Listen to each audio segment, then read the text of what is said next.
નમસ્કાર વિદ્યાર્થી મિત્રો. ધોરણ 12 કોમર્સની અંદર ફરી એક નવા પાઠ સાથે આજે આપણે ભેગા થઈએ છીએ. ધોરણ 12 અર્થશાસ્ત્રની અંદર પાઠ નંબર 9 વિદેશ વ્યાપાર એની વિશે આજે આપણે ચર્ચા કરવા જઈ રહ્યા છીએ. વિદેશ વ્યાપાર તમારી માટે કોઈ શબ્દ નવો નથી, કારણ કે તમે ધોરણ 9, 10 અને 11ની અંદર વિદેશ વ્યાપાર શબ્દથી પરિચિત છો જ. આ વિદેશ વ્યાપારની અંદર કેવા કેવા પ્રકારના ફાયદા ગેરફાયદા હોય છે એને વિશે પણ તમે માહિતગાર હશો જ. પણ વિદેશ વ્યાપાર જે થાય છે, આ વિદેશ વ્યાપારમાં કેવા પ્રકારની મુશ્કેલીઓ રહેલી છે, ખરેખર વિદેશ વ્યાપારમાં જે મુશ્કેલી પડે છે કેવા પ્રકારની હોઈ શકે, જેને આપણે ઇમ્પોર્ટ અને એક્સપોર્ટ, આયાત અને નિકાસના શબ્દ સાથે પણ ઘણી વખત વિદેશ વ્યાપારને જોઈએ છીએ. તો આખી જે પ્રક્રિયા થાય છે વિદેશ વ્યાપારની, એ કઈ રીતે થાય છે, કેવા પ્રકારે થાય છે, કઈ રીતે થાય છે, એની આખી જ સમજૂતી આપણે આ પાઠની અંદર સમજવાની થાય છે. તો વિદેશ વ્યાપાર સમજતા પહેલા પ્રસ્તાવના રૂપ જે બાબત છે એની આપણે ચર્ચા કરીએ. તો શું કહે છે પ્રસ્તાવનામાં? જોઈએ. આપણા દેશની અને તેમજ દરેક દેશની ભૌગોલિક હદ નિર્ધારિત હોય છે. સીમાઓ જેને આપણે કહીએ છીએ, સરહદ એવો શબ્દ પણ મૂકી શકાય. જેમ ભારત દેશ છે એની સરહદ નિશ્ચિત આપણને જોવા મળે છે, એમ દરેક દેશની અંદર છે એ સરહદો નિર્ધારિત આપણને જોવા મળે છે. એટલે જે જમીન વિસ્તાર દ્વારા દર્શાવેલી હોય કે ભાઈ એક હદ, કે ભાઈ આ બાજુ છે એ ભારતનો વિસ્તાર, આ બાજુ પાકિસ્તાનનો વિસ્તાર, આ બાજુ ભારતનો વિસ્તાર, આ બાજુ છે એ નેપાળનો વિસ્તાર, એ હદ અહીંયા જોવા મળે છે. તો એ જમીન વિસ્તારથી જે બે ભાગ પડે છે એને હદ તરીકે ઓળખાવી શકાય. દેશની હદની બહાર જવા આવવા પર કાયદાકીય નિયંત્રણો અને ક્યારેક પ્રતિબંધો હોય છે. તો સામાન્ય અર્થમાં એ કહે છે આપણે આપણા દેશમાંથી વિદેશમાં જવું છે, અન્ય દેશમાં જવું છે, તો પહેલાં સરકારની પરવાનગી લેવી પડે છે. સરકારની પરવાનગી લીધા વગર આપણે એ જગ્યાએ જઈ શકતા નથી. તો આ એક શબ્દ અહીંયા દર્શાવવામાં આવે છે. ઘણી વખત કાયદાકીય પ્રતિબંધ પણ આપણને જોવા મળે છે. તો સામાન્ય અર્થમાં હમણાં જ આપણે વાત કરીએ તો કે ભાઈ વિદેશની વાત કરતા નથી, પણ આ કોરોના જે મહામારી હતી, COVID-19 જેને કહેવામાં આવે છે, એની અંદર તમે જુઓ તો કે ભાઈ એક રાજ્યમાંથી બીજા રાજ્યમાં જવા પર પણ પ્રતિબંધ મૂકેલો, કારણ કે મહામારી શબ્દ હતો. એટલે ક્યારેક કોઈ આવી પરિસ્થિતિ બને છે, ઘટનાઓ બને છે, ત્યારે એક દેશમાંથી બીજા દેશમાં જવા પર પણ પ્રતિબંધ મૂકવામાં આવે છે. ખરેખર તો સંબંધો આધારિત અહીંયા પ્રતિબંધ આપણે દર્શાવી શકાય, અને એ સંબંધો આધારિત ઘણા બધા દેશમાં આપણને જવાની પરવાનગીઓ જોવા મળતી નથી. સામાન્ય શબ્દ પ્રમાણે ભારતની અંદર ઘણા એવા ટાપુઓ છે, દરિયાકાંઠાના વિસ્તારો એવા ઘણા બધા છે કે જ્યાં ભારતના લોકો જઈ શકતા નથી. ખાલી વિદેશી લોકો માટે જ એ ટાપુઓ અથવા તો સામાન્ય અર્થમાં દરિયાકાંઠાના બીચ અસ્તિત્વમાં છે. તો એક પ્રતિબંધ છે, બરાબર છે. તો આવું એક પ્રતિબંધ વિદેશમાં જવા માટે પણ દર્શાવવામાં આવે છે. કાયદાકીય નિયંત્રણ પણ હોય છે. જેમ આપણે અગાઉ ખાનગીકરણ, ઉદારીકરણ અને વૈશ્વિકીકરણ શબ્દ જોઈ ગયા હતા, એમાં વૈશ્વિકીકરણનો જે શબ્દ હતો એના આધારે કાયદાકીય નિયંત્રણની પણ ઘણી બધી આપણે ચર્ચા કરી હતી.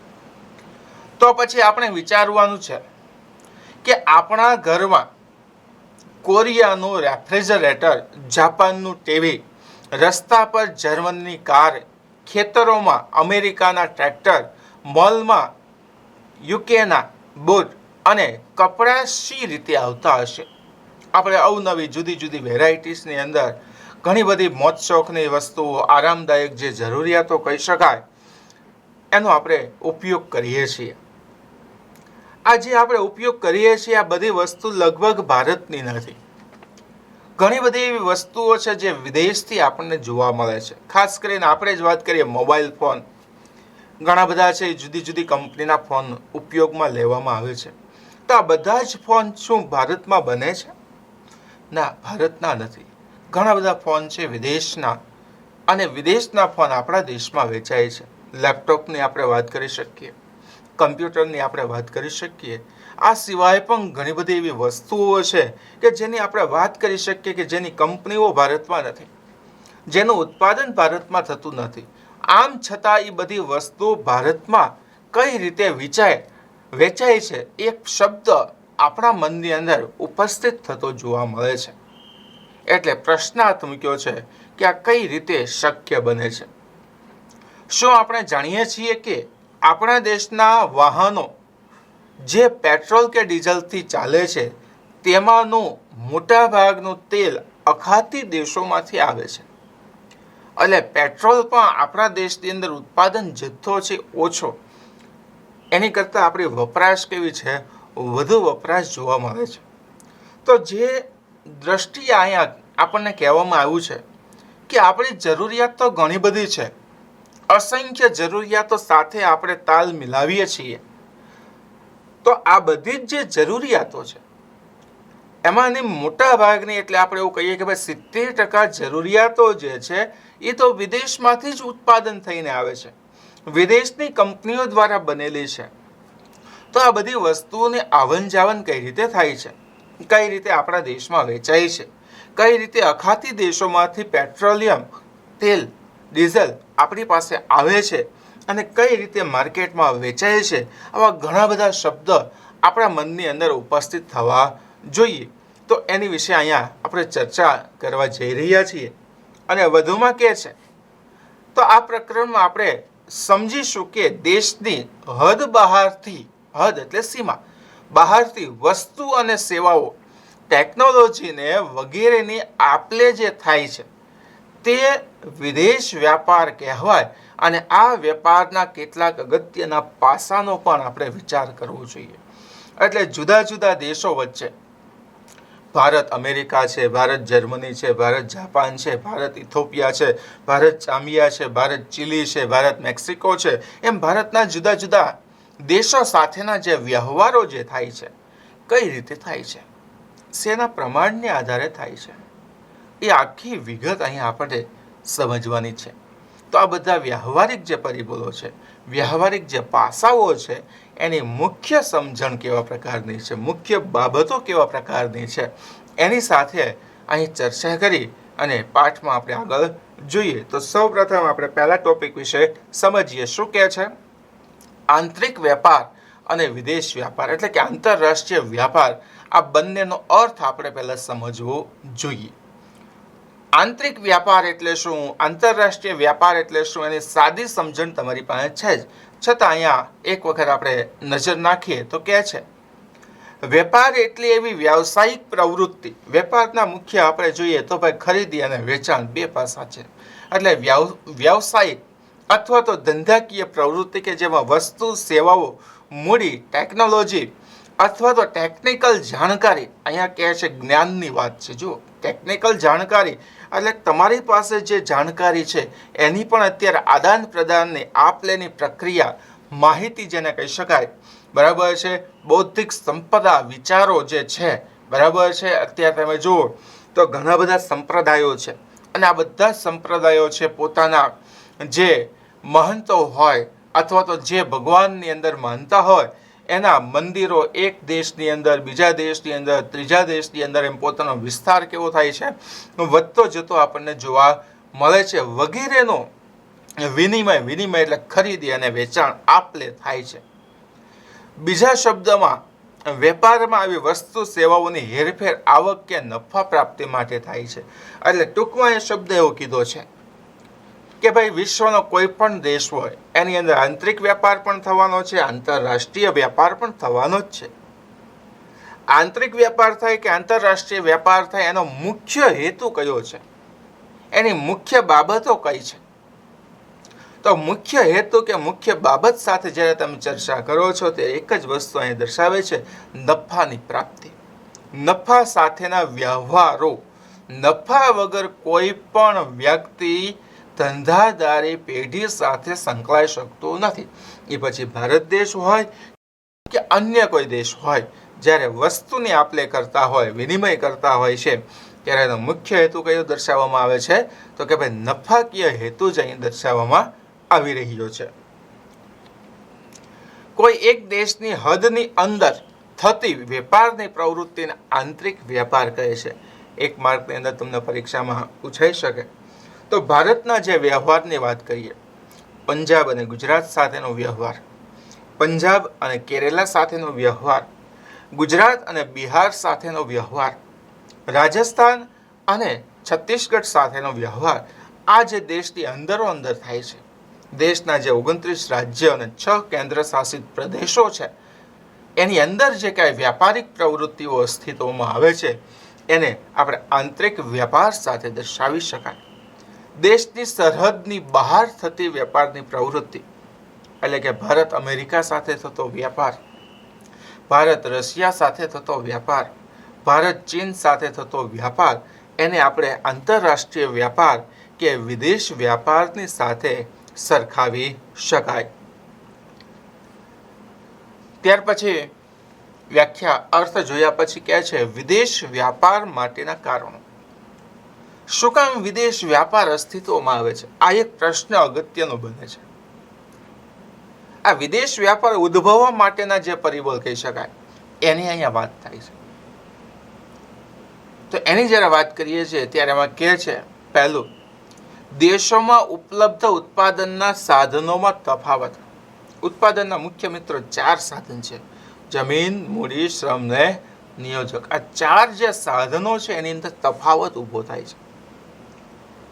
સામાન્ય અર્થમાં આપણે વિચાર કરીએ કે આપણે ગુજરાતમાં રહીએ છીએ અને ગુજરાતની અંદર જે અલંગ શિપ બ્રેકિંગ યાર્ડ તરીકે કે શિપના ભંગાર માટેનું મોટામાં મોટું સ્થળ, તો ત્યાં તમે જુઓ, ત્યાં મજૂરો છે એ બહારથી આવે છે.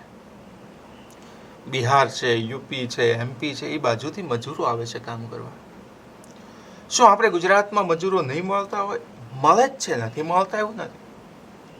પણ આંતરિક વેપારના સંદર્ભે મેં તમને વાત કરી કે એ લોકોની અંદર એવા પ્રકારનું એક જનૂન છે, એવા પ્રકારની એની કાર્યક્ષમતા છે કે જે બળનું કામ હોય એ લોકો વધારે આસાનીથી કરી શકતા હોય છે.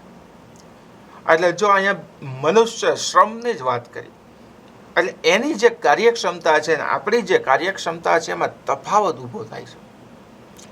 એટલે આવા તફાવતો છે એ આપણા દેશમાં આંતરિક વેપારમાં હોય છે અને વિદેશ વ્યાપારની અંદર પણ આવા તફાવતો આપણને જોવા મળી રહ્યા છે. જો બધા જ લોકોની કાર્યક્ષમતા સરખી હોત તો આજે બધા જ છે બિલ ગેટ્સ, રતન ટાટા, મુકેશ અંબાણી, અજીજ પ્રેમજી, આ બધા આપણે હોત. પણ આવું નથી. બધાની અંદર કોઈને કોઈ તફાવત જોવા મળે છે. એટલે અહીંયા કહે છે ઉત્પાદનના જે સાધનો છે, આ સાધનોમાં તફાવતની પ્રક્રિયા અસ્તિત્વમાં છે.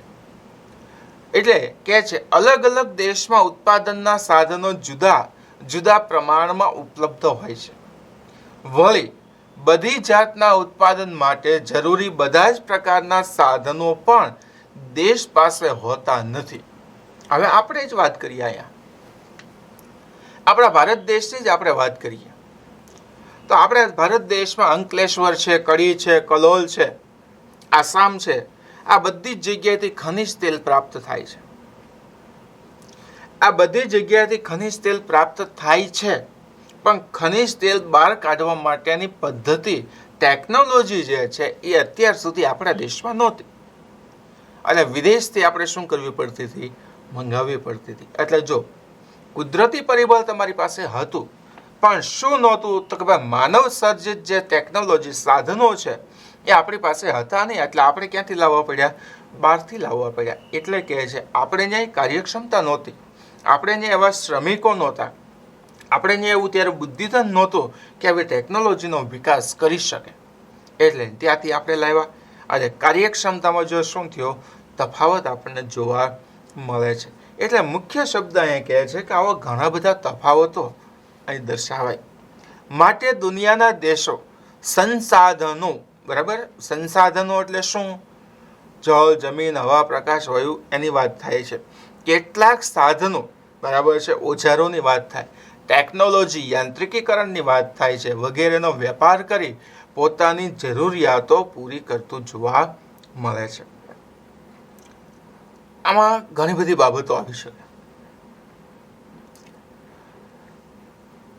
અમદાવાદ અને મુંબઈ વચ્ચે હાઈ સ્પીડ ટ્રેન શરૂ થવાની છે, બુલેટ ટ્રેન જેને આપણે કહીએ છીએ. તો આપણે જાપાન સાથે કોન્ટ્રાક્ટ કરવો પડ્યો. શું કામ? તો કે એ સમય જે હતો એ સમયે એની ટેકનોલોજી અથવા એની જે કાર્યક્ષમતા આધારિત આપણી પાસે એન્જિનિયર અથવા તો ક્ષમતા નક્કી કરી શકે એવું બુદ્ધિશાળી વ્યક્તિઓનું પ્રમાણ ઓછું હશે. નથી એવું નથી. કેવું હશે? ઓછું. અથવા એવું કહી શકાય કે જો આપણી પાસે બધી જ વસ્તુ હતી, પણ તો આપણો દેશ છે વિકાસશીલ, ઝડપથી વિકાસ સાધતો દેશ, તો આપણી પાસે નાણાકીય કટોકટી છે, એટલે પણ આપણે એની સાથે કરાર કરવો પડે છે. આવા ઘણા બધા શબ્દ અહીંયા આપણે દર્શાવી શકાય. એટલે સામાન્ય પરિબળ કહે છે કે ભાઈ જ્યારે જ્યારે આવી કોઈ પ્રક્રિયાઓ બને છે, જ્યારે સાધનોમાં તફાવત ઊભા થાય છે, ત્યારે વિદેશ વ્યાપાર શક્ય બને છે. ઉત્પાદન ખર્ચ. હવે ઉત્પાદન ખર્ચના સંદર્ભે એક તમને વાત કરું કે ખેતી ક્ષેત્રમાં જે બિન ઉપજાઉ જમીન છે, પડતર જમીન છે, ત્યાં કદાચ તમે વાવણી લાયક જમીન કરો અને પાકના ઉત્પાદનમાં ઘઉંનું વાવેતર કરો, અને એક બાજુ ઉપજાઉ જમીન છે, ત્યાં તમે ઘઉંનું ઉત્પાદન કરો, તો ક્યાં વધુ ઉગે? તો કે ભાઈ ઉપજાઉ જમીનમાં. તો ખર્ચ ક્યાં વધુ? તો કે ભાઈ પડતર જમીનમાં. કારણ કે પહેલાં ખેતી લાયક જમીન કરવી એટલે કે ખેતીની માવજત કરવી પડે, ખાતર નાખવું પડે, ફળદ્રુપ જમીન બનાવવી પડે, આ ખર્ચ વધે છે. એટલે જો ઉત્પાદન ખર્ચની અંદર શું થાય છે? તફાવત ઊભો થાય છે. જ્યાં કાચા માલની પ્રાપ્યતા વધુ હોય, જ્યાં માનવ શ્રમ એને અનુરૂપ હોય, ત્યાં છે એ શું થાય છે? તો કે ઉત્પાદન ખર્ચ ઓછું આપણને જોવા મળે છે. અને એ અનુસંધાને અહીંયા થોડીક ચર્ચા કરીએ. સાધનો અને સંસાધનોની ઉપલબ્ધિ જુદી હોવાને કારણે વસ્તુ અને સેવાનો ઉત્પાદન ખર્ચ પણ જુદા જુદા દેશોમાં જુદો હોય છે. સાધનો કયા? જમીન, મૂડી, શ્રમની યોજના. અને સાધનોની, સંસાધનોની ઉપલબ્ધિ જળ, જમીન, હવા, પ્રકાશ, વાયુ, ખનિજો. આ બંનેમાં તફાવત છે. દરેક જગ્યાએ સરખી વસ્તુ આવી નથી, એટલે અહીંયા શું થાય છે? તફાવત ઊભો થતો જોવા મળે છે. એટલે આપણે એવું ઘણી વખત વિચાર કરતા હોય કે ભાઈ અમુક કંપનીઓ છે એ અમુક રાજ્યમાં જ કેમ જાય છે, અમુક કંપનીઓ છે એ અમુક દેશમાં જ કેમ હોય છે? તો એનું કારણ એક જ છે, ત્યાં સંસાધન જોવા મળે છે. હવે હું તમને એક સાદું ઉદાહરણ આપું. જ્યાં કોલસાની ખાણો છે,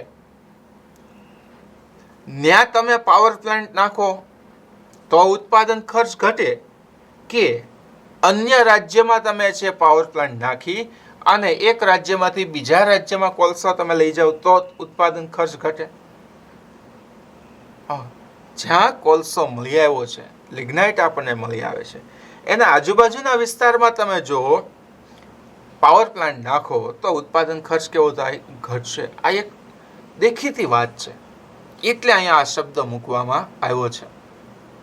કેટલાક સાધનોની અછત અને ઊંચી કિંમતોના કારણે કેટલીક વસ્તુઓ અને સેવાઓનું ઉત્પાદન ખર્ચ ઊંચું હોય છે.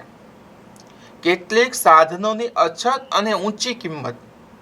તો આપણે આગળ કંઈ નથી જતા, પણ પાટણના પટોળાના શબ્દને સમજીએ. આ પાટણના જે પટોળા છે એટલે કે સાડી જે છે એ બંને બાજુ પહેરાય એવી એની કાર્યક્ષમતા છે, પણ બહુ ઊંચી કિંમત છે. મેં સાંભળ્યું ત્યાં સુધી એવું કહે છે કે ભાઈ 15,000 રૂપિયાથી સાડીની કિંમત શરૂ થાય છે અને તમારી ક્ષમતા હોય ત્યાં સુધી 5 લાખ, 10 લાખ, 50 લાખ તમે કયો એવી સાડી બનાવે છે. તો આટલી બધી મોંઘી અને અહીંથી શરૂ થાય છે અને પાછો એનો સમય છે 4 થી 5 મહિના તમને મળે છે, ઓર્ડર આપવો પડે છે. તો જો અહીંયા સાધનો નથી, પહેલા તો એ માનવ શ્રમથી બને છે. માનવ શ્રમથી બને છે, એની પાસે સાધનો બીજા નથી, હાથસાળથી બનાવે છે. અને હવે તો એ કુટુંબો પણ ઓછા છે એટલે માનવ પણ ઓછા થઈ ગયા, ટેકનોલોજી પણ નથી. અને માનવ છે પોતાની મહેનતથી પોતાના પરસેવા પાડીને બનાવે છે, શ્રમ કરે છે, એટલે એની કિંમત કેવી છે? ઊંચી જોવા મળે છે. એટલે ઉત્પાદન ખર્ચ ઊંચું દર્શાવવામાં આવે છે. ઘરેલું ખર્ચ ઊંચો હોય ત્યારે તેવી વસ્તુઓ સેવાઓની અન્ય દેશો કે જ્યાં આવી વસ્તુ અત્યંત સસ્તી બને છે તેની પાસેથી આયાત કરવી સરળ અને સસ્તી બને છે. તો એના સંદર્ભે આપણે જ્યારે વાત કરીએ તો રમકડાના સંદર્ભે આપણે વાત કરીએ છીએ. ભારતની અંદર રમકડા બને છે, ઘણા બધા રમકડાઓ છે, છતાં આપણે છે એ આપણા જુદા જુદા પાડોશી દેશો પાસેથી રમકડા લાવીએ છીએ. ભારત પાસે છે એ બધી વસ્તુ, છતાં આપણે વિદેશ ઉપર આધાર રાખવો જ પડે છે. તો એનું કારણ એવું છે કે ત્યાં એનું ઉત્પાદન ખર્ચ અહીંયા શૂન્ય તરફ ગતિ કરી નાખ્યું હોય, હાવ નજીવું ખર્ચ હોય. જે રમકડું ભારતનું 100 રૂપિયામાં વેચાય છે એ અન્ય દેશનું તમે લ્યો તો 10 રૂપિયામાં મળે છે. એટલે શૂન્ય તરફ જ ખર્ચ હશે ને. 2-3 રૂપિયા નોર્મલી ખર્ચ હશે. આયાત નિકાસનો ટેક્સ લાગતા 5-6 રૂપિયા 7 રૂપિયામાં પડતું હશે, 3 રૂપિયા નફો લઈને 10માં વેચતા હશે. તો આ તફાવત છે, કારણ કે એ દેશની અંદર આ વસ્તુ સસ્તી મળે છે, બરાબર. જ્યાં એનું ઉત્પાદન ખર્ચ કેવું છે? ઓછું. એવી અનુકૂળતા એને ઊભી કરી નાખી હશે, એવા એની પાસે સાધનો હશે કે જેથી આ પ્રમાણ આપણને અહીંયા દર્શાવવામાં આવ્યું છે. એટલે મુખ્ય વસ્તુ કે છે ઉત્પાદન ખર્ચના સંદર્ભે તો આવા તફાવતોને દર્શાવવામાં આવી રહ્યા છે. ટેકનોલોજીકલ પ્રગતિ. દરેક દેશમાં ટેકનોલોજીકલ પ્રગતિ સરખી નથી, અલગ અલગ જોવા મળે છે. એટલા માટે આયાત નિકાસ કરવી પડે છે. આજ દિવસ સુધી આપણે હાથસાળના મશીનથી કાપડ બનાવતા, ત્યાર પછી મિલો આવી, પણ આ મિલોની અંદર પણ હજી તમે જો ટેકનોલોજી થોડી જૂની છે, આધુનિક ટેકનોલોજી નથી. સુરત બાજુ તમે જાઓ, સુરતની અંદર તમે રાતે લક્ઝરીમાં બેસી અને કોઈ સ્થળે જતા હોય તો તમે જોજો મેઇન સિટી વિસ્તારમાંથી જ્યારે લક્ઝરી પસાર થાય ત્યારે તમને આ કાપડની મિલનો અવાજ આવે છે. એટલે એનું કારણ એવું છે જૂની થોડીક ટેકનોલોજી છે. એટલે આ પ્રગતિ ઝડપથી ન થતી હોય ત્યારે આ વસ્તુ બને છે. ઘણી બધી વસ્તુઓ આપણા દેશમાં એવી હતી, સામાન્ય અર્થમાં સ્કૂટર છે અને ઘણી બધી પ્રોડક્ટ્સ આપણે છે બહારથી લાવવી પડતી, કારણ કે એ વસ્તુ આપણે ત્યાં હતી નહીં. આપણે હવે બધી વસ્તુ બનાવતા થયા છે. એટલે આ વસ્તુને ધ્યાનમાં લે છે. ટેકનોલોજીકલ પ્રગતિ ઘણા દેશમાં ઝડપી થાય છે, એના કારણે આ પ્રક્રિયા બને છે. બધા દેશોમાં સરખા પ્રમાણમાં ટેકનોલોજીકલ પ્રગતિ થઈ હોય નહીં. અમુક દેશો અમુક પ્રકારની ટેકનોલોજીમાં માહેર હોય છે, તો કેટલાક દેશો બીજા પ્રકારની ટેકનોલોજીમાં આવડત ધરાવતા હોય છે. આથી દરેક દેશ દરેક વસ્તુના ઉત્પાદનમાં એક સરખી કાર્યક્ષમતા ધરાવતો નથી અને આથી જ દેશો વચ્ચે વસ્તુ અને સેવાઓનો વેપાર થાય છે. સ્પષ્ટ શબ્દમાં કીધું છે કે ભાઈ બધા જ દેશમાં એક સરખી ટેકનોલોજી નથી. જો બધા જ દેશમાં એક સરખી ટેકનોલોજી હોત તો આજે બધા જ વિશ્વની મહાસત્તા જ હોત, બધા જ દેશ છે એ કાર્યક્ષમ હોત, બધા જ દેશ છે એ સામાન્ય અર્થમાં વિશ્વની અંદર ધનિક દેશો તરીકે જ ઓળખાવી શકાત. કોઈ ગરીબ દેશ, કોઈ મધ્યમ વર્ગના, કોઈ અલ્પ વિકસિત, કોઈ વિકાસશીલ, કોઈ વિકસિત, આવા કોઈ શબ્દ જ પાડવામાં ન આવ્યા હોત. પણ ખરેખર એવું નથી. બધી જ જગ્યાએ જુદી જુદી કાર્યક્ષમતાઓ જોવા મળે છે. અણુબોમ્બની વાત કરીએ તો સૌથી પહેલા અમેરિકા પાસે હતા, રશિયા પાસે હતા, હવે ઘણા બધા દેશો પાસે છે. તો એનો અર્થ શું થયું? તો કે ભાઈ ન્યાય એની ટેકનોલોજી હતી, એની કાર્યક્ષમતા હતી ન્યાય, એટલે એને ઝડપી વિકાસ થયો. જ્યારે આપણી પાસે નહોતું એટલે આપણે એ તરફ જવામાં થોડી શું લાગે છે? વાર લાગે છે. એટલે કાર્યક્ષમતા સરખી નથી. એટલે અહીંયા સામાન્ય અર્થમાં કહે છે કે વિદેશ વ્યાપાર શક્ય બને છે. આપણે ઘણી બધી વસ્તુઓ છે હજી પણ બહારથી જ આયાત કરવી પડતી હોય છે.